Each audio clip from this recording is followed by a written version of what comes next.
નમસ્કાર વિદ્યાર્થી મિત્રો, આગળના લેક્ચરમાં આપણે બીજા સ્તરને પ્રથમ સ્તર પર ગોઠવવાથી કેવી રચના ઉદ્ભવે છે એના વિશે અભ્યાસ કરેલો.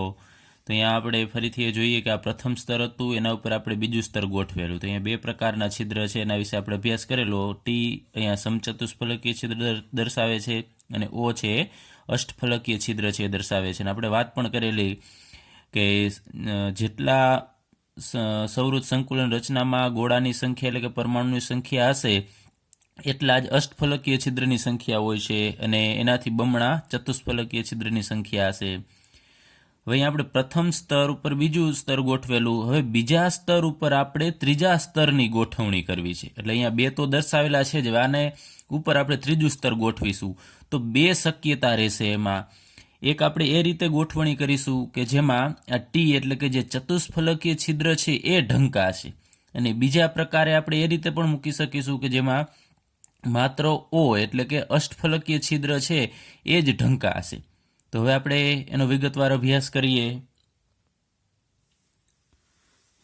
બીજા સ્તર પર ત્રીજા સ્તરની ગોઠવણી, તેમાં બે શક્યતા છે. એમાં હમણાં જ આપણે વાત કરી કે જે સમચતુષ્ફલકીય છિદ્ર છે એ દેખાય છે એને આપણે ઢાંકવાના છે. એટલે કે બીજું સ્તર છે એના ઉપર ત્રીજું સ્તર મૂકીશું તો સમચતુષ્ફલકીય છિદ્રો ઢંકાવા જોઈએ, એ રીતે આપણે ગોઠવણી કરીશું. તો અહીંયા આપણે આ બે સ્તરની ગોઠવણી છે એ તો આપણે આગળ ઉપર અભ્યાસ કરી ગઈ છે. આ પ્રથમ સ્તર એટલે આપણે એ દર્શાવેલું છે. આમાં માત્ર તમે જુઓ છો કે થોડો ભાગ જ દર્શાવેલો છે, સંપૂર્ણ ભાગ છે એ આખા સ્તરનો દર્શાવેલો નથી, કારણ કે તો બહુ મોટી આકૃતિ થશે. એટલે અહીંયા માત્ર એક આ એક જે રેડ કલરથી આપણને અડધા જ ગોળા છે દર્શાવેલા છે, સમજાય એટલા માટે. તો એની આજુબાજુ અહીંયા 6 બીજા પરમાણુ આવેલા છે. તો આ સ્તરને આપણે એ કહીએ છીએ. એના ઉપર આપણે બીજું સ્તર એ રીતે ગોઠવીએ છીએ કે એના ખાડાવાળા ભાગની અંદર ગોઠવાય, જે આપણે આગળ ઉપર અભ્યાસ કરેલો. તો અહીંયા એ ઉપર બીજું સ્તર આપણે બી, જે આગળ ઉપર જ આપણે અભ્યાસ કરેલો છે આગળના લેક્ચરમાં. હવે આપણે ત્રીજું સ્તર અહીંયાથી ગોઠવવાનું છે. આ ત્રીજું સ્તર છે. તો ત્રીજું સ્તર આપણે કઈ રીતે ગોઠવીએ છીએ કે પ્રથમ સ્તર જેવું છે ને એવું જ આપણે ત્રીજું સ્તર રાખવાનું છે. એટલે કે બરોબર પ્રથમ સ્તરના જે પરમાણુ હશે, ગોળા હશે, એના ઉપર જ ત્રીજા સ્તરના ગોળા છે આવવા જોઈએ. તમે જુઓ છો સેમ એ જ રીતે છે. અહીંયા આ પરમાણુ અથવા અહીંયા ગોળો છે એની નીચે એ જ જગ્યાએ સેમ ટુ સેમ આ જગ્યાએ અહીંયા ગોળો આવેલો છે પ્રથમ સ્તરનો. તો આ પ્રથમ સ્તર, આ દ્વિતીય અને તૃતીય સ્તર આપણે એ રીતે ગોઠવીએ છીએ કે એ સ્તર જેવું જ ત્રીજું સ્તર. એટલે આને આપણે નામ આપીએ છીએ એ સ્તર, કારણ કે પ્રથમ સ્તર જેવી જ આની ગોઠવણી છે. તો હવે જો સેમ એ પ્રથમ સ્તર જેવી જ તૃતીય સ્તરની આપણે ગોઠવણી કરીશું તો કયા છિદ્ર છે એ ઢંકાય છે? તો સમચતુષ્ફલકીય છિદ્રો છે એ ઢંકાય છે. હવે આમાં એ રીતે ફરીથી આપણે જોઈએ કે એ ઉપર બી જે અગાઉ ગોઠવેલું હતું, પછી ત્રીજું એ ગોઠવીએ છીએ, પછી એના પછી ફરીથી આપણે બી ગોઠવવાનું છે. એટલે કે આના જે ખાડાવાળો ભાગ હશે જેને આપણે અવનમન કહેલું, એની અંદર એના પછીના સ્તરના એટલે કે ચોથું સ્તર છે એના અહીંયા ગોળા છે એના ખાડાવાળા ભાગની અંદર આવે એ રીતે ગોઠવણી કરવાની. તો તમે એ રીતે ગોઠવણી કરશો તો એ બીજા સ્તર જેવી થશે. તો આમાં તમે જુઓ છો એ, પછી બી, પછી ફરીથી એ, બી, એ રીતે સ્તર છે જોવા મળશે. તો આ પ્રકારની ભાત જે રચના જે રચાય છે ને આપણે એ બી ભાત કહેશું. એમાં એકાંતરે પુનરાવર્તિત થશે. એ પછી બી, બી પછી ફરીથી એ, પછી બી, ફરીથી એ, ફરીથી બી. તો આ પ્રકારે જે રચના ઉત્પન્ન થશે એને આપણે હેક્ઝાગોનલ ક્લોઝ પેક રચના કહેશું. હવે આ સેમ જે આકૃતિ છે એ આપણને અહીંયા આપેલી છે, સંપૂર્ણ આખા ગોળા છે દર્શાવેલા છે, અને સાઈડમાંથી આકૃતિ આપણને આપેલી છે. તો અહીંયા આ એ સ્તર છે ને અહીંયા દર્શાવેલું છે એ, એના ઉપર અહીંયા જે બ્લુ કલરના છે એ અહીંયા બી સ્તર અહીંયા દર્શાવેલું છે. ત્યારબાદ ફરીથી જે ત્રીજું સ્તર આપણે ગોઠવું એ જેવું જ છે. તમે જુઓ છો સેમ ટુ સેમ એના જે પરમાણુ હતા અહીંયા એ સ્તરના, એના ઉપર જ એ જ જગ્યાએ ફરીથી ત્રીજા સ્તરના પરમાણુ આવે છે. એટલે આને ફરીથી એ કહેશું. પછી ચોથું સ્તર છે એ કઈ રીતે ગોઠવીશું? તો અહીંયા જે બી સ્તર છે એના જેવું જ, એટલે એના અહીંયા બીમાં અહીંયા ગોળો હતો તો એ જ જગ્યાએ અહીંયા ઉપર આવે છે, અહીંયા વચ્ચે છે તો એ જ જગ્યાએ અહીંયા આવે છે. તો આ જે ગોઠવણી છે એ કેવી થશે? તો હેક્ઝાગોનલ પ્રકારની થશે.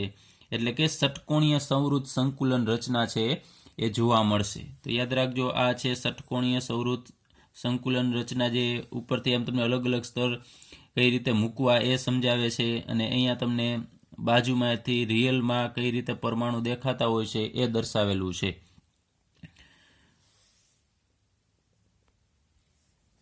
તો આપણે આ આકૃતિ જોઈએ, HCP, જેને આપણે કહેશું હેક્ઝાગોનલ ક્લોઝ પેક રચના. HCP એટલે નામ આપણે યાદ રાખજો, ટૂંકમાં ઘણી વખત પૂછે છે કે હેક્ઝાગોનલ ક્લોઝ પેક છે, એની આપણે જરૂર પણ પડશે આગળ ઉપર. HCP એને ટૂંકમાં દર્શાવીશું. તો એનો આપણે અહીંયા આકાર જોઈએ. તમે જુઓ છો કે અહીંયા 1, 2 ને 3 સ્તર આપણને દર્શાવેલા છે. અહીંયા હું દર્શાવું છું, આ પહેલું સ્તર છે, આ બીજું સ્તર છે અને આ ત્રીજું સ્તર છે. એટલે કે આ A સ્તર થશે. તો એમાં તમે જુઓ છો આ જે ત્રીજું સ્તર આ છે એ અહીંયા ઉપર દર્શાવેલું છે. એમાં વચ્ચે એક પરમાણુ અને એની આજુબાજુએ 6 પરમાણુ છે, જે હકીકતમાં નજીક જ હશે, પરંતુ એનો આકાર દર્શાવવા માટે અહીંયા અલગ દર્શાવેલા છે. માત્ર અહીંયા બિંદુ છે એના સ્થાન દર્શાવે છે, એટલે અહીંયા અલગ હકીકતમાં હોતા નથી. આ તો માત્ર એનો આકાર સમજવા માટે આપણે આ રીતે દર્શાવીએ છીએ. તો વચ્ચેનો પરમાણુ છે આપણે અહીંયા દર્શાવીએ, અને આજુબાજુ 6 પરમાણુ છે તમે જુઓ છો, 1, 2, 3, 4, 5 અને 6 છે. તો અહીંયા ષટકોણીય રચના છે તમને જોવા મળે છે. ત્યારબાદ બીજું સ્તર છે એ આપણે અહીંયા દર્શાવેલું છે, એમાં 3 પરમાણુ છે, 1, 2 ને 3.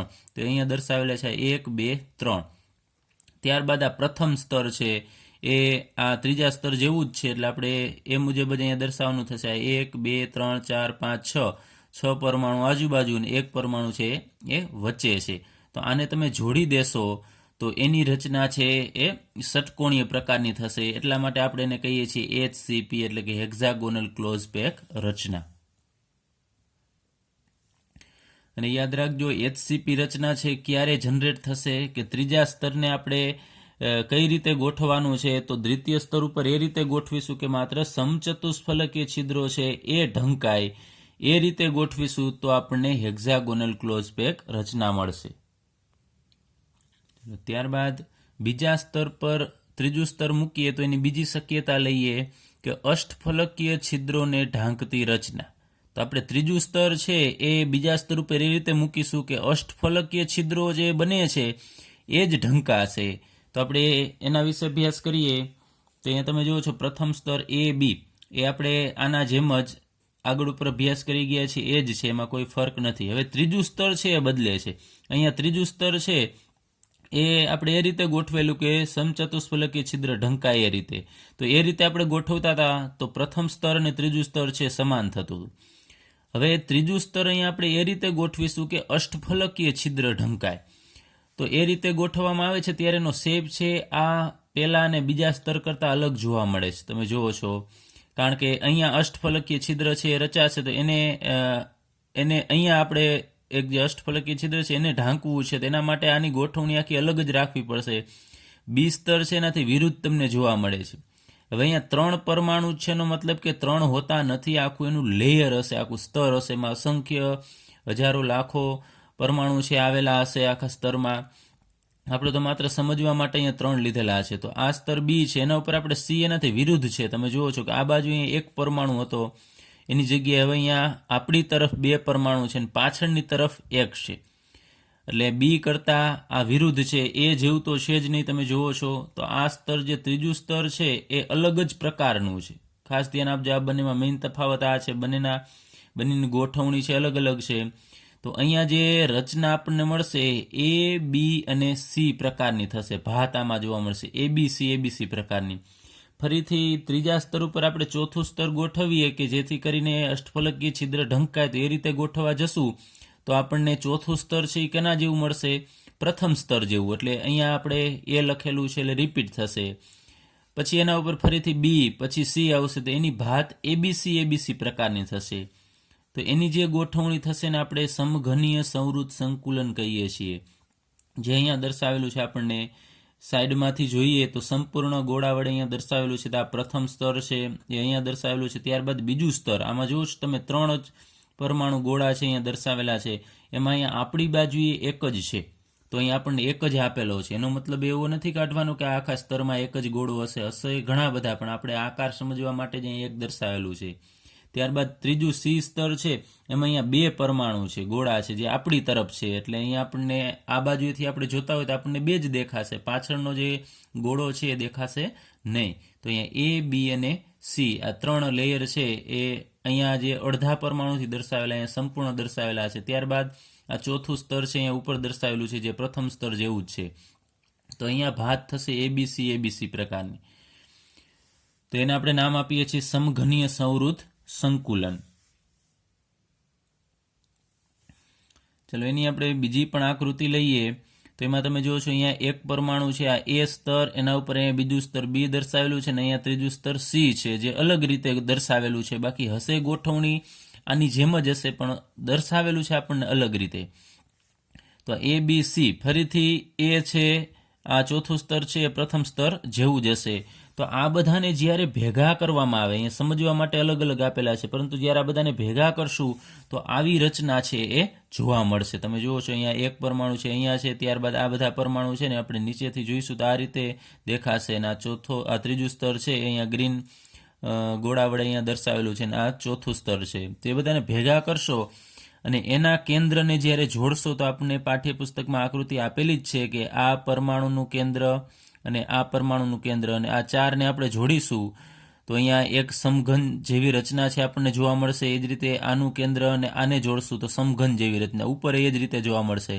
પરંતુ તમે આ આકૃતિમાં પણ જોઈ શકો છો કે આ જે પરમાણુ, જે અત્યારે હું પેન્સિલ તે અહીંયા દર્શાવું છું, આ પરમાણુ છે ત્યાં કોઈ આ સમઘનની લીટી આવેલી નથી. તો એ વચ્ચેનો ભાગ છે, સમઘન છે એનો વચ્ચેનો ભાગ છે. એ જ રીતે આ બાજુ અહીંયા જે ફલક આપણને બાજુ મળે છે એમાં આ ગોળો છે એનો સમાવેશ થતો નથી, તો એ વચ્ચે છે, આ ફલક છે એની વચ્ચે. એ જ રીતે અહીંયા પણ આ ફલક છે એની વચ્ચે આ ગોળો કે પરમાણુ છે આવેલો છે.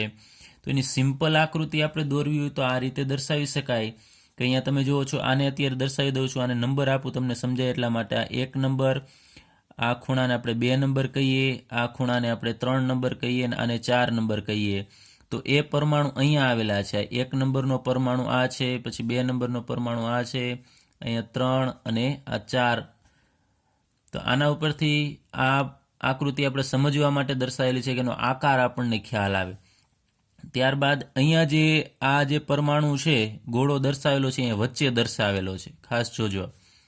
ત્યારબાદ અહીંયા આને આપણે 4 કીધા, તો આ બાજુ આપણે દર્શાવી દઈએ 5 અને આ છઠ્ઠો પરમાણુ, એટલે 2, 3, 5 અને 6 થી આ ફલક બને છે. તો 2, 3 પછી આ 5મો પરમાણુ આપણે અહીંયા દર્શાવી દઈએ, અને આ છઠ્ઠો પરમાણુ, તો એમાં પણ આ એક ફલક છે, તમે જુઓ છો આ ફલક. અને આ જે અત્યારે હું દર્શાવું છું આ પરમાણુ જે પિંક કલરનો છે એ અહીંયા સેન્ટરમાં દર્શાવેલો છે. સેમ એ જ રીતે અહીંયા પછી આપણે નંબર આપવો હોય તો આપી શકાય. આ 7 નંબર આપી આને, તો એ નંબર આ થશે, અને આ વચ્ચે રહેલો પરમાણુ જે અહીંયા દર્શાવેલો છે. તો આ આકૃતિ છે એમાં તમે જુઓ છો આપણે આગળ ઉપર અભ્યાસ કરી ગયા હતા એકમ કોષના, એમાં કેન્દ્રિત એકમ કોષનો એક પ્રકાર લીધેલો ફલક કેન્દ્રિત એકમ કોષ. તો આ ફલક છે એમાં 4 ખૂણા અહીંયા જે સમઘનના અહીંયા છે આ બાજુની ફલકના, એના વચ્ચે એક અહીંયા ફલકના મધ્યમાં પરમાણુ આવેલો છે. સેમ એ જ રીતે બધી ફલકના મધ્યમાં તમે જુઓ છો કે એક પરમાણુ છે એ ગોઠવાયેલો છે. તો આ રચનાને આપણે ટૂંકમાં FCC કહેશું, એટલે કે ફલક કેન્દ્રિત ક્યુબ કહેશું, અથવા આને જે બીજું પણ નામ આપવામાં આવે છે ટૂંકમાં આપણે એને CCP વડે દર્શાવીશું.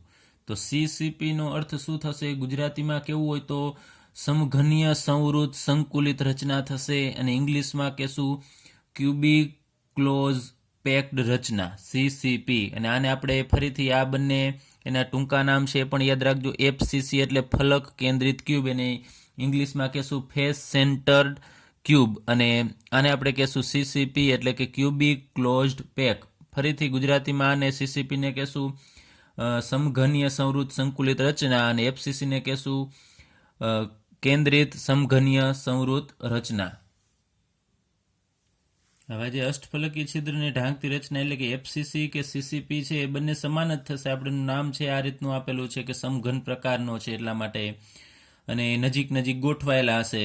તો આ રચના કેમાં જોવા મળે છે તો કોપર અને સિલ્વર, Cu એટલે કોપર અને Ag એટલે કે સિલ્વર ચાંદી જેવી ધાતુઓની અંદર આ પ્રકારની ગોઠવણી છે જોવા મળે છે. અને આપણે આ જે રચના વાત કરેલી HCP હેક્ઝાગોનલ ક્લોઝ પેક રચના છે એ ઝીંક, અને મેગ્નેશિયમ જેવી ધાતુઓની અંદર HCP પ્રકારની ગોઠવણી હશે. તો MCQમાં પણ પૂછી શકે. યાદ રાખજો કે ઝીંક અને મેગ્નેશિયમમાં કયા પ્રકારની ગોઠવણી હોય છે, તો HCP પ્રકારની, અને કોપર અને એજીમાં FCC અથવા તો આપણે એને કહેશું CCP. બંને પ્રકારની રચના એટલે કે HCP અને CCP અથવા FCC છે એ બંનેની સંકુલન ક્ષમતા છે ઘણી બધી વધારે છે. આમાં પરમાણુ નજીક નજીક ગોઠવાશે એટલે વચ્ચે જે ખાલી જગ્યા રહેશે, માનો કે આપણી પાસે આ ટુકડો છે કોઈ પણ ધાતુનો, તો એમાં પરમાણુ છે એ રીતે નજીક નજીક ગોઠવાયેલા હોય છે, તો એમાં જે વચ્ચે વચ્ચે ખાલી જગ્યા રહેવાની છે. તમને ખ્યાલ છે ગોળ પરમાણુ ગોઠવાય એટલે સંપૂર્ણ આ સ્ફટિક છે એ ભરાઈ જતો નથી, વચ્ચે વચ્ચે ખાલી જગ્યા રહેશે. તો આમાં કેટલી એની ક્ષમતા હોય છે, કેટલી જગ્યામાં એ ભરાઈ જશે, તો 74% જેટલો અવકાશ છે એ આ ગોળા રોકી લેશે અને પાછળ 26% જેટલો ભાગ છે એ જ ખાલી રહેશે. તો આગળ ઉપર પણ આનો આપણે અભ્યાસ કરીશું કે આ 74% છે કઈ રીતે આવે છે અને એની ક્ષમતા વિશે આગળ ઉપર ડિટેલમાં અભ્યાસ કરીશું. હવે બીજું કે આ બંને પ્રકારની રચના છે એમાં સવર્ગાંક કેટલો હશે, એટલે કે કોઈ પણ પરમાણુની આજુબાજુએ બીજા કેટલા પરમાણુ આવેલા હશે. તો અત્યારે અહીંયા આની મદદથી આપણે સમજીએ, કારણ કે વચ્ચે સેન્ટરમાં આ છે, તો અહીંયા એનો જે અહીંયા રેડ કલરથી આપણે જે દર્શાવેલો છે ગોળો, એની આજુબાજુએ કેટલા પરમાણુ અથવા ગોળા હશે એ આપણે ગણીએ. તો આની ખાસ ધ્યાન આપજો, અહીંયા રેડ કલરથી જે હાઇલાઇટ કરેલો છે એની આજુબાજુ અહીંયા 1, 2, 3, 4, 5 અને 6, તો 6 તો અહીંયા છે જ. આ ઉપરાંત જ્યારે આ બી સ્તરને આ બંનેની નજીક ગોઠવવામાં આવે, ખાસ ધ્યાન આપજો, આ બંનેના આમ નજીક જ હોય છે આ, તો આ 3 ગોળા છે આ બી સ્તરના એ આ ગોળાના સંપર્કમાં હશે. સેમ એ જ રીતે આ 3 ગોળા છે એ પણ આના સંપર્કમાં જ હશે. તો ટોટલ આ 3 અને આ 3 એટલે 6 એ થશે, અને આ એક જ સ્તરના 6 એટલે ટોટલ આ 3, આ 6 અને 3 એ બધાનો સરવાળો કરવાનો થશે. તો આ ગોળાની આજુબાજુએ 6 ને 3 9 ને 3 12, એટલે કે આનો સવર્ગાંક છે 12 થશે.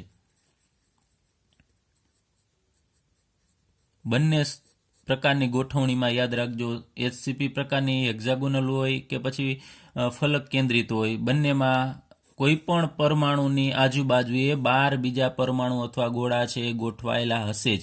આમાં તમને એવું દેખાશે, તમે કદાચ બીજું અહીંયા પરમાણુ લેશો તો તમને એમ થશે કે એટલા નથી, કારણ કે અહીંયા તો લિમિટેશનમાં તમને ગોળા આપેલા છે, પરમાણુ છે આપેલા છે, પરંતુ હકીકતમાં તો ઘણા બધા પરમાણુ હશે. અત્યારે તમે આ પરમાણુની મદદથી જ આ આકૃતિમાં સમજી શકો છો. જો આ પરમાણુ લેશો તો એની આજુબાજુએ તમને આ બાજુની સાઈડ જે હશે એ તમને આપણને આમે દર્શાવેલા જ નથી, એટલે તમે ગણતરીમાં લઈ શકશો નહીં. બાકી કોઈ પણ ગોળો આમાંથી તમે લઈ લેશો એ બીજા 12 નજીકના ગોળા સાથે સંપર્કમાં હશે. ચલો, ત્યારબાદ હવે આપણે ચતુષ્ફલકીય અને અષ્ટફલકીય છિદ્રોના સ્થાન દર્શાવવાના છે કે કઈ જગ્યાએ કેટલા આવેલા છે. તો આગળ ઉપર આપણે વાત કરેલી કે જે પરમાણુની સંખ્યા જેટલી હોય, માનો કે કોઈ પણ સ્ફટિકમાં સંખ્યા છે એ ગોળાની n જેટલી હોય સંવૃત સંકુલન રચનામાં,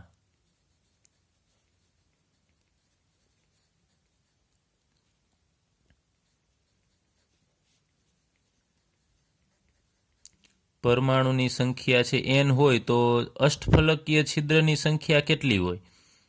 હું ટૂંકમાં લખું છું, અષ્ટફલકીય છિદ્રની સંખ્યા આપણે n દર્શાવેલી, અને ચતુષ્ફલકીય છિદ્ર છે એની સંખ્યા આપણે 2n દર્શાવેલી.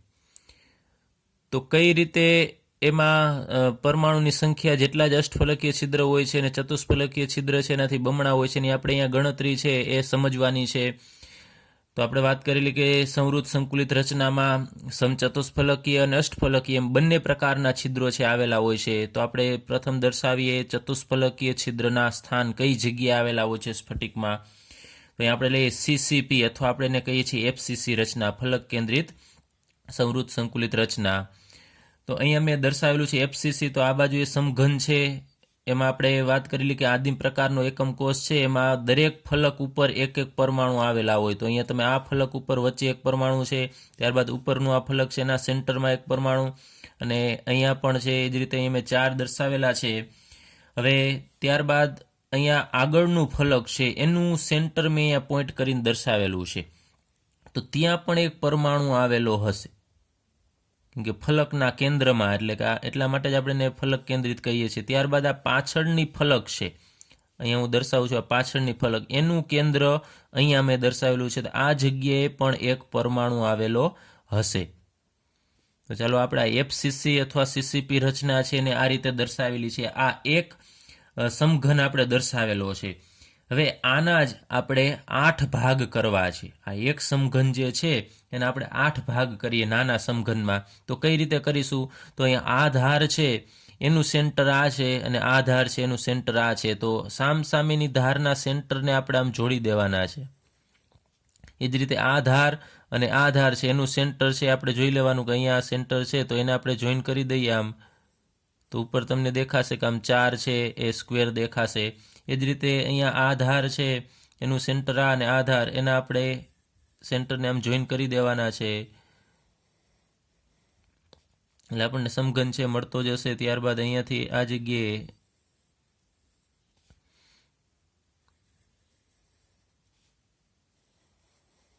સામસામેની ધારના સેન્ટરને આપણે છે જોઈન કરી દેવાના છે.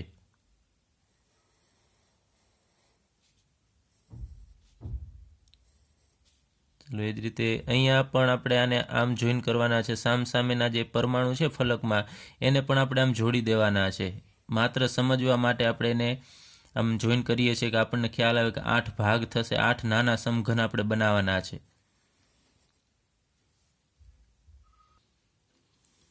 ચલો તો અહીંયા 8 સમઘન છે બની ગયા છે. આપણે જોઈએ 8 સમઘન કે અહીંયા આ બાજુનો એક ભાગ છે, આ 1, આ 2, આ 3 અને 4 અહીંયા નીચે દેખાય છે. એ જ રીતે અહીંયા ઉપરથી તમે જોશો તો 1, 2, 3 ને 4 ઉપર છે અને 4 નીચે છે.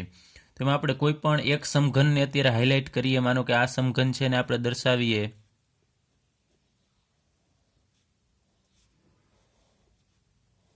એની અંદર જે પરમાણુ ગોઠવાશે તો વચ્ચે ખાલી જગ્યા રહેશે. તો એ જે ખાલી જગ્યા રહેશે એને આપણે છિદ્ર કહીએ છીએ. અને એનો આકાર કેવો હશે પરમાણુને આપણે જોઈન કરવાથી? તો અત્યારે મેં આ દર્શાવેલો છે હાઇલાઇટ કરીને. આ આગળનો જે નાનો સમઘન છે એ દર્શાવેલો છે.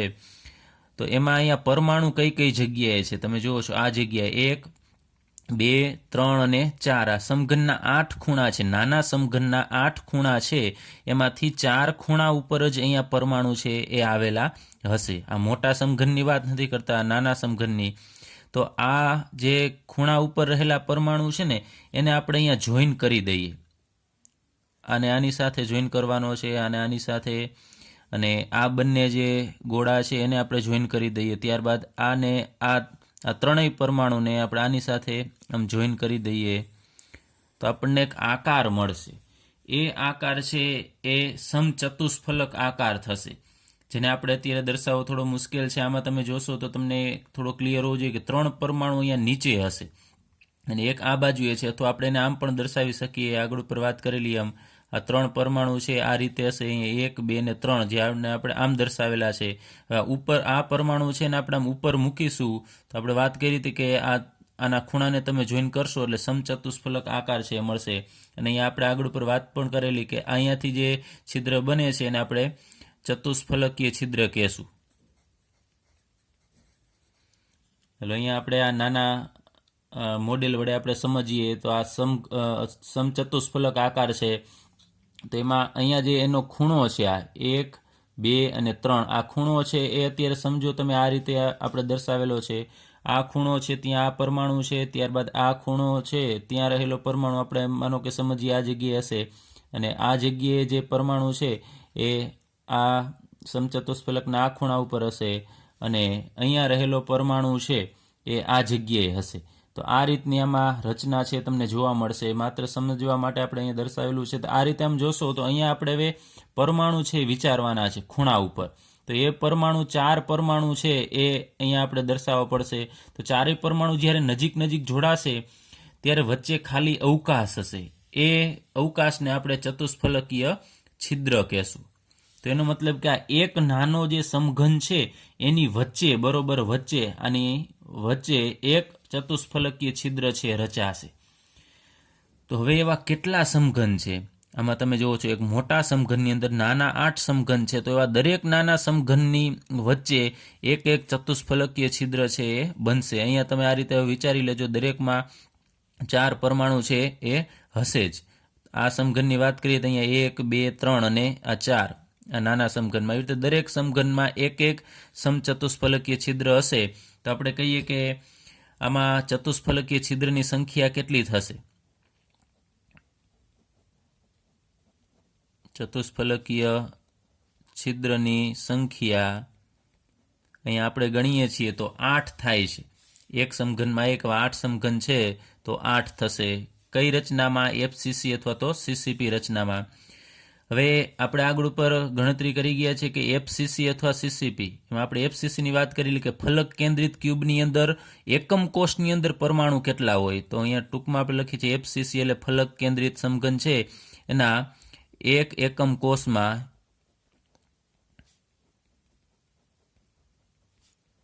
પરમાણુની સંખ્યા કેટલી હોય, જે આપણે આગળ ઉપર અભ્યાસ કરેલો કે બધા ખૂણા ઉપર ને ભેગા કરશો એટલે 1/, દરેક ખૂણા ઉપરનો હિસ્સો હશે 1/8 હશે, તેવા 8 ને ભેગા કરીશું એટલે 8 ગુણ્યા 1/8, કારણ કે 8 ખૂણા, તો એના લીધે 1 થશે. એ જ રીતે એની ફલક કેટલી છે? તો 6 ફલક છે. ફલક 6 અને એક ફલક ઉપર પરમાણુ છે એનો હિસ્સો આ એકમ કોષમાં કેટલો આવશે? તો અડધો આવશે. તો આ રીતે આપણે દર્શાવેલું 6 ફલક એને ગુણ્યા 1/2 એટલે અહીંયા 3 મળશે. ટોટલ કેટલા પરમાણુ થશે? 3 ને 1 4. તો એફસીસીના એક એકમ કોષમાં પરમાણુની સંખ્યા 4 હોય છે. તો તમે જોઈ શકો છો અહીંયા ચતુષ્ફલકીય છિદ્રની સંખ્યા છે કેટલી છે? 8 છે. પરમાણુ જેટલા છે એનાથી બમણા ચતુષ્ફલકીય છિદ્રની સંખ્યા થશે. તો અહીંયા આપણે દર્શાવેલું કે n હોય જો સંવૃત સંકુલિત રચનામાં પરમાણુ કે અણુ કે એની સંખ્યા, તો ચતુષ્ફલકીય છિદ્રની સંખ્યા બમણી હશે. આને આપણે માનો કે n ધારીએ તો આ કેટલા હશે? 2n હશે. ચાલો ત્યારબાદ આપણે અષ્ટફલકીય છિદ્રના સ્થાન છે દર્શાવવા છે, તો આપણે પાઠ્યપુસ્તકમાં આપેલી આકૃતિની મદદથી સમજીએ. તો અહીંયા આપણે આગળ ઉપર જે સમચતુષ્ફલકીય છિદ્રના સ્થાન દર્શાવેલા એમાં આપણે સીસીપી અથવા તો એચસીપીનો રચનાનો ઉપયોગ કરેલો એકમ કોષ, એ જ રીતે અહીંયા આપણે દર્શાવેલો છે એક એકમ કોષ છે, એના આપણે 8 ભાગ પાડેલા છે. અહીંયા તમે જુઓ છો આ બધા ફલક ઉપર આવેલા પરમાણુ છે. તો આપણે અષ્ટફલક બનાવવાનો છે. સમચતુષ્ફલકીય છિદ્ર એટલા માટે આપણે નામ આપેલું છે કારણ કે એના પરમાણુને જોઈન કરશો તો આકાર છે એ સમચતુષ્ફલકીય બને છે. તો હવે આપણે અષ્ટફલકીય છિદ્રના સ્થાન દર્શાવવા છે, તો એ છિદ્ર હશે એની આજુબાજુ રહેલા પરમાણુને આપણે જોઈન કરીશું તો એનો આકાર છે, એના કેન્દ્રને જોઈન કરીશું તો આકાર અષ્ટફલકીય બનશે. તો અહીંયા આપણે સૌપ્રથમ આ ફલક ઉપર રહેલા જે પરમાણુ છે અથવા ગોળા છે એને જોઈન કરવાના છે. તો અહીંયા આપણે ટેક્સ્ટબુકમાં આપેલું જ છે. અહીંયા અલગ અલગ, ફરીથી કહું છું, આ માત્ર સ્થાન દર્શાવવા માટે આમ અલગ આપેલા છે. હકીકતમાં તો એ નજીક નજીક જ પરમાણુ હશે. તો દરેક ફલક ઉપર રહેલા પરમાણુ છે એને આપણે જોઈન કરી દઈએ તો તમે જોશો કે અહીંયા એક ચોરસ બનશે આ રીતે. ત્યારબાદ એ ચોરસની ઉપર અહીંયા મધ્યમાં એક પરમાણુ છે અને અહીંયા આ ફલકમાં રહેલો પરમાણુ છે એ આ ચોરસની નીચે થશે. તો આ ચોરસ જે પહેલા બને છે એને આપણે આ નીચેના પરમાણુ સાથે આમ જોડી દઈએ તો નીચે એક પિરામિડ જેવી રચના થશે, ઉલટો પિરામિડ, અને ઉપર એવા જ આ પરમાણુને આપણે જોઈન કરી દેશો તો એવો જ પિરામિડ બનશે, ચોરસ પિરામિડ. તો અષ્ટફલકીય આકાર છે એ બનશે. તો અષ્ટફલકની બરોબર વચ્ચે એ પરમાણુ જ્યારે નજીક નજીક જોડાશે ત્યારે મધ્યમાં જે અહીંયા સી આપણને દર્શાવેલું છે આ જગ્યાએ પરમાણુ નથી, પણ અહીંયા જે હું દર્શાવું છું એ છિદ્ર છે, કે આ જગ્યાએ વચ્ચે અવકાશ, ખાલી જગ્યા રહેશે આ પરમાણુ આમ નજીક નજીક ગોઠવાય ત્યારે. તો એ છિદ્રને આપણે અષ્ટફલકીય છિદ્ર કહેશું. તો ચાલો, સેન્ટરમાં બરોબર મધ્યમાં એક અષ્ટફલકીય છિદ્ર છે. એ હવે બાજુનો એકમ કોષ કદાચ હોય તો એમાં આ છિદ્રનો કોઈ હિસ્સો હોતો નથી, કારણ કે બરોબર મધ્યમાં છે એટલે એ આજુબાજુના જે એકમ કોષ છે એનાથી અલગ જ છે, એટલે આખું આ છિદ્ર છે આ એક એકમ કોષનું જ હશે. તો અષ્ટફલકીય છિદ્ર અહીંયા સેન્ટરમાં કેટલા છે એ હું દર્શાવું છું. સેન્ટરમાં 1 છે, મધ્યમાં. એટલે હું લખી નાખું, મધ્યમાં અષ્ટફલકીય છિદ્રની સંખ્યા 1 છે. હવે ધાર ઉપર પણ અષ્ટફલકીય છિદ્ર છે રચાય છે. થોડું તમારે 3 ડાયમેન્શનલી વિચારવું પડશે, જોવું પડશે. તો અહીંયા જુઓ છો તમે, આ સમઘન છે એ જ દર્શાવેલો છે, અહીંયા પણ બાજુના એંગલમાંથી આપેલો છે. તો આ સમઘનનો આ એક ખૂણા ઉપરનો પરમાણુ અને આ ખૂણા ઉપરનો પરમાણુ, આ બે ખૂણા પરના પરમાણુ છે. અહીંયા હું દર્શાવું છું, આ ખૂણો છે અને આ પણ ખૂણો છે. ત્યારબાદ આ જ સમઘનનો અહીંયા રહેલો પરમાણુ છે એ ફલક પરનો પરમાણુ છે અને આ પરમાણુ છે એ પણ ફલક પરનો પરમાણુ છે. તો આ એક જ સમઘનમાં બે ખૂણા પરના પરમાણુ અને બે ફલક પરના પરમાણુ એ હિસ્સો લેશે અને જે અહીંયા આપણને પરમાણુ આપેલા છે એ પણ ફલક પરના હશે પરંતુ બાજુના સમઘનના હશે. જે આપણે અહીંયા દર્શાવવું મુશ્કેલ છે, બાજુમાં અહીંયા દર્શાવેલું નથી, પરંતુ અહીંયા રહેલો છે એ આના બાજુમાં જે સમઘન હશે, જેમ અહીંયા ફલકમાં આવેલો છે એ જ રીતે બાજુના સમઘનની અંદર રહેલો અહીંયા પરમાણુ હશે ફલકમાં એ દર્શાવેલો છે અને અહીંયા પણ સેમ એ જ રીતે અહીંયા તમે બાજુમાં આમ દર્શાવી શકો. જે બીજો એકમ કોષ હશે તો એના ફલક ઉપરનો આ પરમાણુ છે એ અહીંયા દર્શાવેલો છે. તો એને તમે જોઈન કરશો તો ચારેય ફલક પરના પરમાણુને જોઈન કરવાથી આપણને એક ચોરસ મળશે. અહીંયા પણ તમે જુઓ છો આ ચારે ચાર પરમાણુને આપણે આમ જોઈન કરીએ છીએ તો ચોરસ મળશે. તો અહીંયા પણ ચારે ચાર છે એ ફલકના હતા પરમાણુ, અહીંયા પણ ફલકના છે. પછી અહીંયા છે એ આ ઉપર અને નીચેનો એ ફલકના હતા, જ્યારે અહીંયા ખૂણા ઉપર ધાર ઉપર જે છિદ્ર બનશે એમાં આ બે પરમાણુ છે ખૂણા ઉપરના હશે. તો આને તમે જોઈન કરશો તો વચ્ચે આ જગ્યાએ જે હું આમ ક્રોસ કરીને આમ ચોકડી વડે દર્શાવું છું, ચોકડી કરેલું છે એ અષ્ટફલકીય છિદ્ર હશે. આ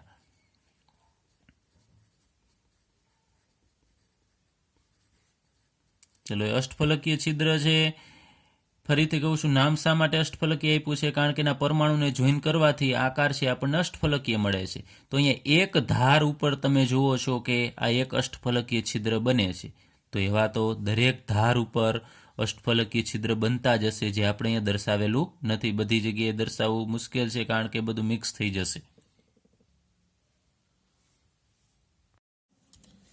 હવે આપણે આ આકૃતિ છે એ આ મોડેલની મદદથી સમજીએ. તો અહીંયા આમે એક સ્તર દર્શાવેલું છે. આ સ્તર છે કયું છે તો તમે જોઈ શકો છો આ આકૃતિની અંદર જે આ વચ્ચેનું જે સ્તર છે સમતલ છે એ મેં અહીંયા દર્શાવેલું છે. એમાં આ જે ફલક ઉપર અહીંયા રહેલો પરમાણુ છે માનો કે આ જગ્યાએ છે અને આ ફલક ઉપર રહેલો પરમાણુ અહીંયા છે. અને અહીંયા જે અષ્ટફલક રચના બને છે એ આપણે આની મદદથી સમજીએ. તો અહીંયા અષ્ટફલક છે અને આપણે આમ રાખી દઈએ છીએ આ રીતે. તો તમે જુઓ છો કે અહીંયા જે બે મેં પરમાણુ હાઇલાઇટ કરીને દર્શાવેલા છે આ ઉપરથી આપણે જોઈએ છીએ રચના. તો એ બે પરમાણુ છે એ અહીંયા ખૂણે આવેલા છે, તમે જોઈ શકો છો આ જગ્યાએ જે મેં અહીંયા હાફ રાઉન્ડ કરેલા છે એ. હવે આપણે ટેક્સ્ટ બુકમાં જે રીતે આકૃતિ આપેલી છે એ રીતે આપણે જોઈએ આને તો આવો શેપ તમને દેખાશે. આમ અહીંયા જે અષ્ટફલક છે એ જ અષ્ટફલક અહીંયા બનેલું તમને દેખાય છે. એમાં આ ઉપરનો પરમાણુ અને અહીંયાનો નીચેનો પરમાણુ જે આ સમઘનના ખૂણાના પરમાણુ છે અને અહીંયા રહેલો આ જે પરમાણુ હશે એ અને અહીંયા રહેલો પરમાણુ એ જ સમઘનના બે ફલકના. જ્યારે તમે જોઈ શકો છો કે આ જે ફલકનો પરમાણુ છે અહીંયા દર્શાવેલો છે અને અહીંયાનો જે આગળનો આ બાજુનો છે અહીંયા છે. એ હકીકતમાં તમે સાઈડમાં જોશો તો એ બાજુનો જે એકમ કોષ હશે ને એના આ બે પરમાણુ હશે. અને અહીંયા બરોબર મધ્યમાં આ જગ્યાએ અહીંયા જે હું પેન્સિલની લીડ રાખેલી છે આ જગ્યાએ છિદ્ર બનશે એ આપણે અહીંયા દર્શાવેલું છે એ આ ધાર ઉપર બને છે. ચલો કુલ પરમાણુ છે કેટલા આવેલા, કુલ છિદ્ર છે કેટલા આવેલા હશે એ આપણે લખીએ. તો સીસીપીની અંદર પરમાણુની સંખ્યા છે કેટલી હોય છે પહેલાં એ લખી નાખીએ. સીસીપીમાં અથવા તો એફસીસીમાં કુલ પરમાણુ એના એકમ કોષમાં રહેલા પરમાણુની સંખ્યા છે આપણે આગળ ઉપર વાત કરી એમ 4 હશે. હવે છિદ્રની સંખ્યા કેટલી હોય તો મધ્યમાં એક છિદ્ર હશે. અહીંયા હું દર્શાવું છું મધ્યમાં અષ્ટફલકીય છિદ્રની સંખ્યા છે એ કેટલી છે 1. ત્યારબાદ ધાર ઉપર બને છે, પરંતુ આ જે છિદ્ર બને છે એ એકલા આ એકમ કોષનું હશે નહીં, કારણ કે હવે તમારે જોવાનું છે કે આ ધાર છે આપણે આગળ ઉપર પણ વાત કરેલી કે આ ધાર કેટલા એકમ કોષ સાથે સંકળાયેલી હશે. તો આ ધાર એની આજુબાજુ 4 એકમ કોષ છે, કે અહીંયા 2, આ બાજુ 3 ને અહીંયા હશે 4. તો ધાર ઉપર રહેલો પરમાણુ કે છિદ્ર છે એના 4 ભાગ પડે, કારણ કે 4 એકમ કોષ વચ્ચે રહેલી ધાર છે. તો આ એકમ કોષમાં આ છિદ્રનો હિસ્સો કેટલો આવશે 1/4. તો ધાર ટોટલ કેટલી છે હું અહીંયા લખું છું. ધારની સંખ્યા તો 12 ધાર હશે. તમે ગણશો તો 12 ધાર. એવી રીતે અહીંયા આપણે એક જ જગ્યાએ છિદ્ર દર્શાવેલું છે. આ જગ્યાએ બધી ધાર ઉપર આવા છિદ્ર બનતા હશે. તો ધાર છે 12 છે એને ગુણ્યા એક ધાર ઉપર જે છિદ્ર છે એનો હિસ્સો આ એકમ કોષમાં કેટલો આવતો હશે તો 1/4 જેટલો, કારણ કે એ છિદ્રના 4 ભાગ પડશે, કારણ કે 4 એકમ કોષ સાથે સંકળાયેલી છે આ ધાર. તો અહીંયા 4 તરીને 12 આનું સાદુરૂપ આપશો એટલે આપણને 3 મળશે. તો આનો સરવાળો કરશો તો કુલ અષ્ટફલકીય છિદ્રની સંખ્યા કેટલી થશે તો 3 ને 1 4 થશે. તો આપણે વાત કરી હતી કે એફસીસી અથવા સીસીપીમાં એક એકમ કોષમાં પરમાણુની સંખ્યા 4 હોય તો કુલ અષ્ટફલકીય છિદ્રની સંખ્યા પણ આપણને 4 મળશે. તો આને આપણે ધારીએ કે માનો કે આ n જેટલી સંખ્યા છે તો અષ્ટફલકીય છિદ્ર પણ n જેટલા જ થશે. ત્યારબાદ સંયોજનનું સૂત્ર અને ભરાયેલા છિદ્રોની સંખ્યા વિશે અભ્યાસ કરીએ. તો આપણે આગળ ઉપર અભ્યાસ કરી ગયા કે સીસીપી અથવા તો એફસીસી ફેસ સેન્ટર ક્યુબ આ રચના જ્યારે બને છે ત્યારે એમાં 2 પ્રકારના છિદ્રો છે રચાય છે, સમચતુષ્ફલકીય છિદ્ર અને અષ્ટફલકીય છિદ્ર. ત્યારબાદ આપણે એ પણ અભ્યાસ કરેલો કે સંવૃત સંકુલિત કણની અથવા ગોળાની સંખ્યા જો n હોય તો અષ્ટફલકીય છિદ્રની સંખ્યા એટલી જ હશે જે એકમ કોષની અંદર જેટલા પરમાણુ કે કણ હશે એની સંખ્યા જેટલી જ, પરંતુ સમચતુષ્ફલકીય છિદ્ર છે એની સંખ્યા બમણી હશે, એટલે 2n જેટલી હશે. તો આ ખાસ આપણે યાદ રાખવાનું છે. અમુક આપણે કોયડા છે દાખલા ગણીશું એની અંદર આની જરૂર પડશે. ફરીથી સંવૃત સંકુલિત કણોની સંખ્યા n હોય તો અષ્ટફલકીય છિદ્ર એટલા જ હશે, આ કણની સંખ્યા જેટલા જ, પરંતુ સમચતુષ્ફલકીય છિદ્રની સંખ્યા એનાથી બમણી હશે. હવે માનો કે આપણી પાસે કોઈ આયનીય ઘન છે કે જે આયનનો બનેલો હશે, ધન આયન કે ઋણ આયન. માનો કે આપણે કહીએ NaCl છે, Na+Cl-, તો એમાં 2 આયન હશે ધન અને ઋણ. એમાં ધન આયન જે છે એનું કદ નાનું હોય અને જે ઋણ આયન છે એનું કદ હંમેશા મોટું હોય છે. તો જે મોટા કદવાળો આયન છે એ સંવૃત સંકુલિત રચના કરે છે, એટલે કે આપણે જે અત્યાર સુધી જે ગોળા દર્શાવતા હતા આમ ખૂણા ઉપર આ રીતે, એ ગોળાની જગ્યાએ આયનીય ઘનની અંદર કોણ હશે તો આયનીય ઘનની અંદર ઋણ આયન હશે, ઋણ આયન. ખાસ યાદ રાખજો. ફરીથી અહીંયા જે રચના થાય છે, ઘન બને છે, એની અંદર જે સંવૃત સંકુલિત રચનામાં આપણે જે ગોળા દર્શાવતા હતા એ જગ્યાએ અહીંયા કોણ હશે ધન અને ઋણ આયનમાંથી તો ઋણ આયન હશે, કારણ કે ઋણ આયનનું કદ મોટું હોય તો મોટા કદના જ્યારે આયનો છે નજીક નજીક ગોઠવાશે તો વચ્ચે ખાલી જગ્યા છે એ રચાશે, અને ખાલી જગ્યા હશે એમાં નાના કદના આયન ગોઠવાશે, એટલે કે ધન આયન. તો અહીંયા આપણે લખીએ કે જે આ સંવૃત સંકુલિત રચના છે, સંવૃત સંકુલિત રચના એટલે કે કયા પ્રકારની સીસીપી છે અથવા તો આપણે એફસીસી કહીએ છીએ અથવા તો એચસીપી રચના છે, હેક્ઝાગોનલ ક્લોઝ પેક, એ બધી રચના કોણ કરશે તો ઋણ આયન કરશે. એટલે આમાં કદાચ હજી કોઈને ખ્યાલ ન આવતો હોય તો અત્યાર સુધી આપણે જે આકૃતિમાં જે ગોળા દર્શાવતા હતા એ બધા જ ગોળા તરીકે આયનીય ઘનની અંદર કોણ હશે ઋણ આયન હશે, અને વચ્ચે જે ખાલી જગ્યા હશે કે જેને આપણે છિદ્ર કહીએ છીએ એ અષ્ટફલકીય છિદ્ર અથવા તો સમચતુષ્ફલકીય, એની અંદર કોણ ગોઠવાશે તો ધન આયન ગોઠવાશે. કારણ કે છિદ્રનું કદ નાનું હોય તો એ છિદ્રની અંદર ગોઠવાશે કોણ નાના કદનો આયન, એટલે કે ધન આયન ગોઠવાશે. હવે સામાન્ય રીતે અષ્ટફલકીય છિદ્ર છે એની સાઇઝ મોટી હોય અને સમચતુષ્ફલકીય છિદ્ર છે નાના હોય છે. તો જો ધન આયન છે આ છિદ્રની અંદર ગોઠવાશે તો જો એ ખૂબ નાના કદનો હશે તો સમચતુષ્ફલકીય છિદ્રમાં, મોટા કદનો હોય તો અષ્ટફલકીય છિદ્રની અંદર ગોઠવાતો હોય છે. હવે બધા જ જે અષ્ટફલકીય છિદ્ર અને સમચતુષ્ફલકીય છિદ્ર રચાશે એ બધા જ છિદ્રની અંદર કાંઈ ધનાયન કે કોઈ પણ નાનો કે મોટો ધનાયન હશે એ ગોઠવાતો નથી. એટલે એ મગજમાંથી કાઢી નાખજો કે બધા જ છિદ્રની અંદર આ ધનાયન ગોઠવાય એવું નથી હોતું. ઘણા બધા છિદ્રો છે ખાલી પણ રહેશે, એટલે એનો અમુક હિસ્સો છે એમાં જ ધનાયન છે એ ગોઠવાશે. હવે આપણે પાઠ્યપુસ્તકનો કોયડો 1.1 ગણીએ, જેની રકમ મેં ટૂંકમાં લખેલી છે કે એક સંયોજન તત્વ X અને Y નું બનેલું છે. કોઈ પણ એક સંયોજન હશે અનનોન, એ X અને Y નું બનેલું છે. એમાં તત્વ Y છે કે જે ઋણાયન હશે એ સીસીપી અથવા આપણે કહી શકાય એફસીસી રચના બનાવે છે. એટલે એની ગોઠવણી થઈ અને આકાર કેવો આપશે? સીસીપી ક્યુબિક ક્લોઝ પેક એટલે કે સમઘનીય સંવૃત સંકલિત રચના આપે છે. અને તત્વ એક્સ કે જે ધનાયન છે એ આ જે સીસીપી રચનાના કારણે જે બે પ્રકારના છિદ્ર બનશે અષ્ટફલકીય સમચતુષ્ફલકીય, એમાં અષ્ટફલકીય છિદ્રમાં જ ગોઠવાય છે અને બધા જ અષ્ટફલકીય છિદ્ર ભરી દે છે. ખાસ ધ્યાન આપજો, તત્વ વાય છે એ સીસીપી રચના બનાવશે. તો અહીંયા મેં સીસીપી રચના અથવા એફસીસી રચના છે દર્શાવેલી છે. તમે જુઓ છો ખૂણા ઉપર ને દરેક ફલક ઉપર અહીંયા એક એક પરમાણુ છે એ આયન છે ગોઠવાયેલો હશે. તો અહીંયા ખૂણા ઉપર રહેલા દરેક આયન છે એ વાય છે એટલે કે ઋણ આયન હશે. તો અહીંયા આપણે ધન આયન દર્શાવેલા નથી, માત્ર ઋણ આયનથી જ આખી રચના છે બને છે. તો એના કારણે જે વચ્ચે અષ્ટફલકીય છિદ્ર બનશે એમાં બધા જ અષ્ટફલકીય છિદ્રની અંદર એક્સ છે એ ગોઠવાઈ જાય છે. તો આપણે એ સંયોજનનું સૂત્ર શું હશે એ કહેવાનું છે.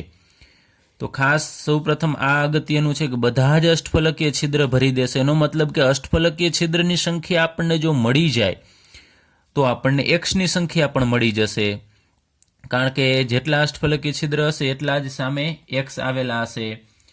તો અહીં આપણે એક સૌપ્રથમ લખીએ, આગળ ઉપર વાત કરેલી કે સીસીપી અથવા એફસીસી રચના છે એમાં એક એકમ કોષની અંદર કેટલા પરમાણુ આવેલા હશે. તો અહીં આપણે લખીએ સીસીપીમાં, અહીંયા લખું છું એકમ કોષમાં, અથવા તો તમે એમ પણ લખી શકો સંવૃત સંકુલિત રચનામાં એકમ કોષમાં કણની સંખ્યા, જે અત્યારે આપણે જે સીસીપી રચના કોણ બનાવે છે તો વાય બનાવે છે કે જે ઋણ આયન છે એ કેટલી છે? તો આપણે ધારી લઈએ કે ધારો કે એન છે. સીસીપીમાં એકમ કોષમાં કણની સંખ્યા એન જેટલી છે, તો અષ્ટફલકીય છિદ્ર કેટલા હોય? તો તમને ખ્યાલ છે આના જેટલા જ હશે. તો અહીં આપણે લખીએ સીસીપી રચનામાં અથવા એકમ કોષમાં અષ્ટફલકીય છિદ્રની સંખ્યા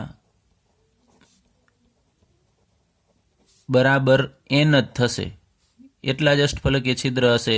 તો તમને ખ્યાલ છે અષ્ટફલકીય છિદ્ર છે એમાં બધા જ અષ્ટફલકીય છિદ્રની અંદર એક્સ ગોઠવાઈ જાય છે. તો આપણે કહી શકાય કે તેથી અષ્ટફલકીય છિદ્રની અંદર જ એક્સના એટલે કે ધનાયન છે એ ગોઠવાઈ જાય છે. તો આપણે કહી શકાય તેથી એક્સ એટલે કે ધનાયન ની સંખ્યા છે એ પણ કેટલી હશે? એન જેટલી જ હશે. ખાસ ધ્યાન આપજો, આના ઉપરથી આપણે આ માહિતી છે મેળવેલી છે. અષ્ટફલકીય છિદ્રની સંખ્યા જેટલી હશે એટલા જ એક્સ હશે, કારણ કે કીધું છે બધા જ અષ્ટફલકીય છિદ્રની અંદર એક્સ છે ગોઠવાઈ જાય છે. તો આપણે સૂત્ર બનાવવું છે. તો એક્સ વાયની સંખ્યા કેટલી હશે? તો વાય તો અહીંયા સીસીપી આપણે ધારી લીધું છે કે વાયની સંખ્યા એન જેટલી હશે. તો એક્સની સંખ્યા કેટલી છે? તો તમે જુઓ છો એક્સની સંખ્યા પણ એન જેટલી છે. તો આપણે એના ઉપરથી સૂત્ર લખીએ, એક્સ જેમ વાય. એક્સ કેટલા છે ને વાય કેટલા છે? તો એક્સ કેટલા છે તો એન જેટલા છે, ને વાય કેટલા છે તો એ પણ એન જેટલા છે. તો એન એનામાંથી કોમન નીકળી જાય, પાછળ એક વધશે, એક જેમ એક. એનો મતલબ કે એક્સની સંખ્યા એક હશે તો વાયની સંખ્યા પણ એક હશે. તો બંનેની સંખ્યા એક એક હોય તો સંયોજનનું સૂત્ર એક્સ વાય થશે. બંનેના પરમાણુ એક એક હોવાથી એક્સ વાય. તો આપણો જવાબ થશે. ત્યારબાદ પાઠ્યપુસ્તકનો કોયડો 1.2 એની રકમ છે કે તત્વ બીના પરમાણુ છે એ HCP લેટિસ છે રચે છે, એટલે કે હેક્ઝાગોનલ ક્લોઝ પેક રચના છે રચે છે. અને તત્વ એના પરમાણુ છે એ રચનામાં જે અષ્ટફલકીય અને સમચતુષ્ફલકીય બંને પ્રકારના છિદ્ર છે એ રચાય છે, એમાં સમચતુષ્ફલકીય છિદ્રમાં ગોઠવાય છે. કેટલા? કે જેટલા સમચતુષ્ફલકીય છિદ્ર છે એના 2/3 ભાગમાં જ રોકાય છે, એટલે કે ગોઠવાય છે. ખાસ સમજો, અહીંયા બધા સમચતુષ્ફલકીય છિદ્રમાં એના પરમાણુ ગોઠવાતા નથી, જેટલા છે એના 2/3 ભાગમાં. તો સંયોજનનું સૂત્ર છે કેટલું છે એ આપણે કહેવાનું છે. તો સૌ પ્રથમ આપણે સંવૃત સંકુલિત રચનામાં પરમાણુની સંખ્યા HCPમાં કેટલી છે એ આપણે લખીએ.